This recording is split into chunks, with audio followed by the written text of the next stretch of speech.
So I'm in my builds again, and I'm doing some fiberglass work. I'm still working on the bilge pump. You can see hopefully that I've cleaned up my bilge. Got some industrial degreaser. There's a lot of grease and sticky crap in here, and just got that all nice and clean. Got a nice surface to work on, and I decided while I was at it to inspect my fiberglass. And one area that I knew needed attention was right here. The previous owner had tried to mount a bilge pump and had drilled right into the hull. Mounted some very low depth screws, but like I said, that is bad practice. You're just asking for dry rot.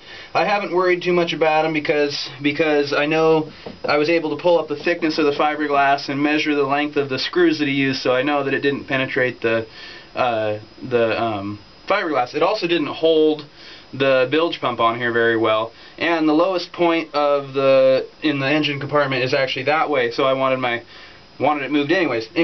Long story short, so now I'm going back and I'm repairing some of this damage to the fiberglass, and you can see here I circled the different penetration points, and really just I went through and looked at all the blemishes. I found a couple points where maybe like a heavy object had fallen and broke off a chunk of the gel coat, and might as well just patch that up while I'm at it. So what I've got here is on my drill, or if you have a Dremel, that would be a lot easier to use, but I've got a I don't even know what you call this. It's just a type of grinding wheel.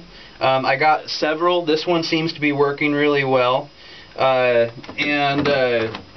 I'm going through and I'm grinding out the hole, and what I want is to make a nice clean surface, and I want to gradually taper it in. No hard corners.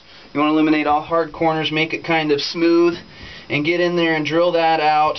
And I'm going to give it probably a couple days to dry out, and then I'll go through and I'll fill these in with a combination of fiberglass epoxy and colloidal silica that I'll mix together to make it like about the consistency of peanut butter.